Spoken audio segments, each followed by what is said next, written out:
Hello dear students, welcome to the chapter weather and climate.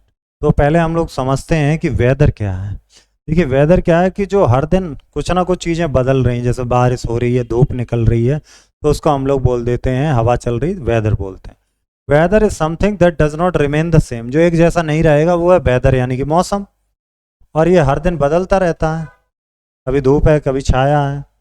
Weather clear भी हो सकता है, क्लाउडी हो सकता है, पार्शियली क्लाउड हो सकता है, रेनी हो सकता है, या थंडर स्टॉर्म हो सकता है, लाइटनिंग हो सकता है, हॉट स्नो, ये अलग अलग तरह का वेदर हो सकता है। वेदर को क्या चीज़ें इफेक्ट करती हैं? वेदर को इफेक्ट करते हैं temperature, wind, moisture in the air, clouds and rainfall, atmospheric pressure. अब बात करते हैं क्लाइमेट क्या है। वेदर जो है वो डेली चेंज होता रहता है। क्लाइमेट क्या है? क्लाइमेट है लंबे टाइम तक एक जैसा वेदर अगर रहेगा तो उसको बोलेंगे climate, long period of time.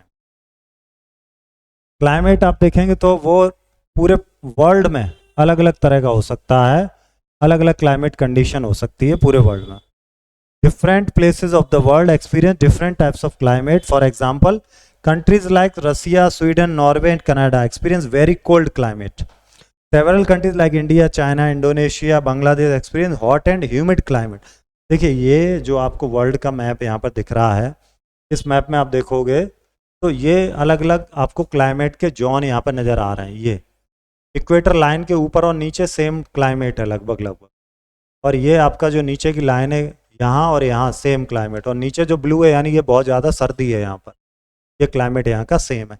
तो 7 क्लाइमेट जोन है पूरे वर्ल्ड में, 7 तरह के मौसम, 7 तरह के जो हैं आपको क्लाइमेट के जोन दिखेंगे, तापमान के, टेम्परेचर के, 7 टाइप्स के पूरे वर्ल्ड में आपको दिखेंगे अलग अलग।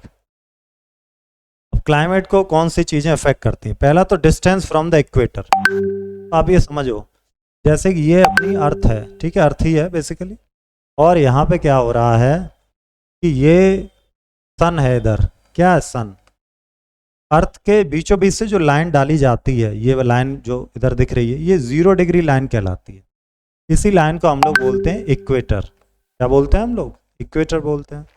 ये जो इक्वेटर है, इस पर जब डायरेक्ट सन पड़ेगा तो ये इक्वेटर के आसपास का एरिया जो है बहुत गर्म हो जाएगा, हॉट हो जाएगा। तो यहाँ के जो लोग हैं वो काले होंगे। ये जैसे कि अफ्रीका हो गया, वो इक्वेटर लाइन वहाँ से जा रही है। ओके, अब इसके नीचे देखेंगे अगर हम लोग 66/2, 1/2 में देखें साउथ में, तो ये वाला हिस्सा जो है ये ठंडा है।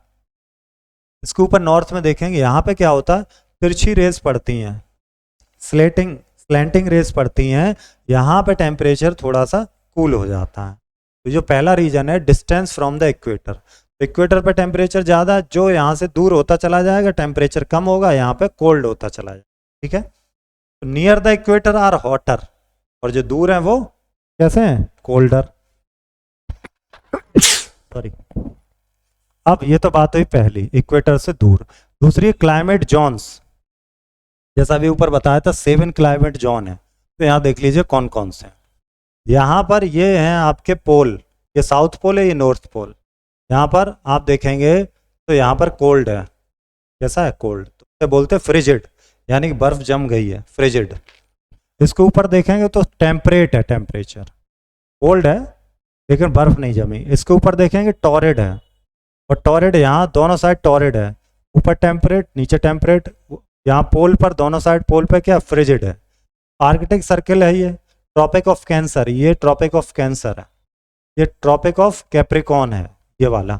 नीचे अंटार्कटिक ओशियन है तो इसलिए अंटार्कटिक सर्किल बोलते हैं, ऊपर आर्कटिक ओशियन है इसलिए आर्कटिक सर्किल। तो टेम्परेचर के जैसे जैसे जोन हैं वैसे वैसे ही वहाँ पर क्लाइमेट रहेगा।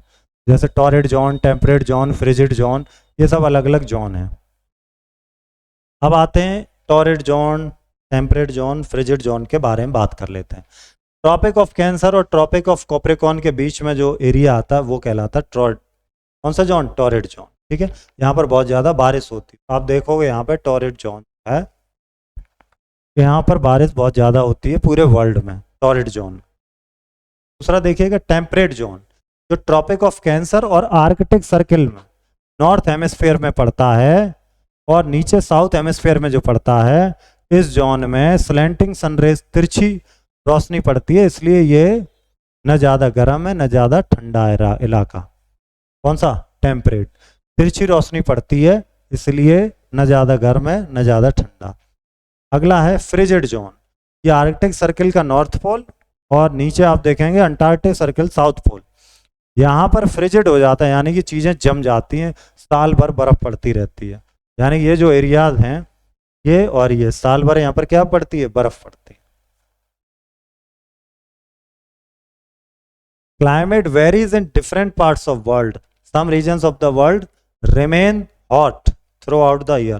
क्लाइमेट अलग अलग है तो जाहिर सी बात है साल भर गर्म रहते हैं कुछ इलाके और कुछ में बर्फ पड़ती है। तो पूरे वर्ल्ड में अलग अलग तरह के क्लाइमेट के जोन है वो अभी हम लोगों ने देखे 7 टाइप के क्लाइमेट जोन। तो सबसे पहला जो अभी हम लोगों ने बात की यहाँ पर क्लाइमेट जोन्स वो हमने यहाँ पढ़ लिया। पहला था डिस्टेंस फ्रॉम द इक्वेटर, पहला।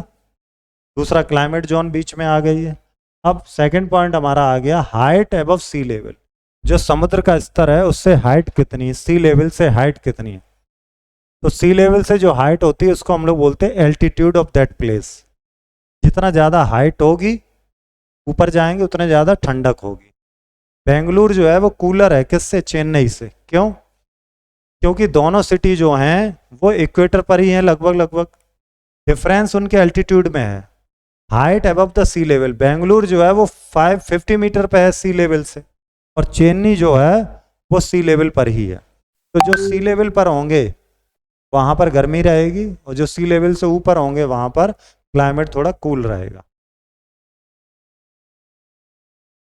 अब जैसे देखें फिरोजपुर है पंजाब में और शिमला है हिमाचल प्रदेश में, ये सेम एल्टीट्यूड में है ना। और इनमें अगर देखेंगे तो 2000 से 2430 मीटर अबव है सी लेवल से। तो यहाँ पर टेम्परेचर मुश्किल से 25 डिग्री भी पहुँचता होगा, जबकि फिरोजपुर बहुत गर्मी रहती है। क्यों? क्योंकि वो सी लेवल से ओनली 165 मीटर अबव है। तो सी लेवल बहुत डिपेंड करता है।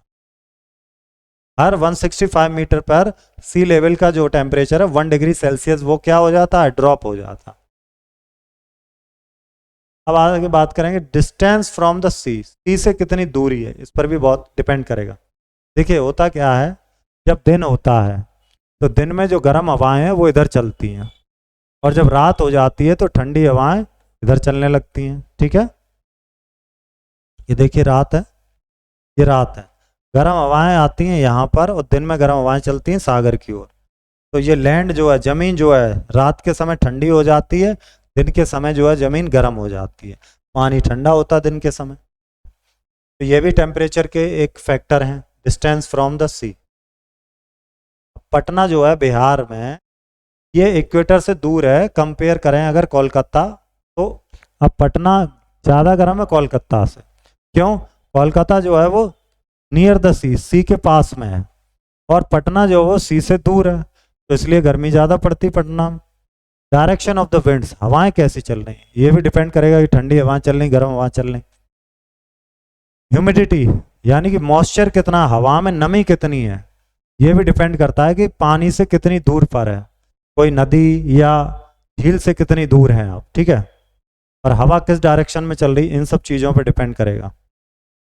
तो जितना हवा में ह्यूमिड होगा उतना मॉइस्चर आपको बढ़ेगा, तो वो एरिया जो है वो आपकी कैसी हो जाएगी, नमी वाली। अब रेनफॉल यानी कि बारिश कितनी होती साल भर, तो उधर डिपेंड करेगा। क्वेश्चन आंसर आप लोग करेंगे, मैं आपके लिए करता हूँ फिल इन द ब्लैंक की exercise. Breeze that we feel our face is called wind, जो हवा महसूस करते हैं। On the basis of the prevailing climate condition the world is divided into कितने जोन है? 7 जोन्स हैं। Which of this countries experience very cold climate, सबसे ठंडा इनमें से कहाँ है? तो सबसे ठंडा होगा रसिया में। Areas between the poles and the Arctic and Arctic circles are, pole और आर्कटिक सर्किल में वो कैसे रहते हैं? वो रहते हैं एक्सट्रीमली कोल्ड, जम जाती बर्फ। Area between the tropic of cancer and tropic of capricorn lies, tropic of cancer और ट्रॉपिक ऑफ कैप्रिकॉन के बीच का जो हिस्सा है वो कैसा जोन है? वो है आपका टेम्परेट जोन, है ना? नहीं, वो होगा आपका, हाँ ठीक है, टेम्परेट जोन। ट्रू फॉल्स भी देख लेते हैं एक बार।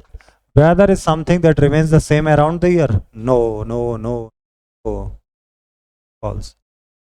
We have 3 major seasons in India. No. False. Area between the Arctic Circle. Major season लिखा तो हम लोग ट्रू कर सकते हैं, क्योंकि रेनी सीजन विंटर और समर, ऑटम स्प्रिंग कहा नहीं, तो मेन अगर कहेंगे तो ट्रू कर सकते। Area between Arctic north pole और northern hemisphere and the Antarctic south rigid zone, right, true. Place close to a large water body increase amount of moisture in the air and hence the climate here is dry. No, false. Moisture होगा तो climate कैसे dry होगा? Humid हो जाएगा ना। Amount of rainfall received a place does not determine its climate. क्यों नहीं? बारिश होगी तो climate तो पता चलेगा ना। ओके, मिलते हैं नेक्स्ट चैप्टर में अब। Thank you.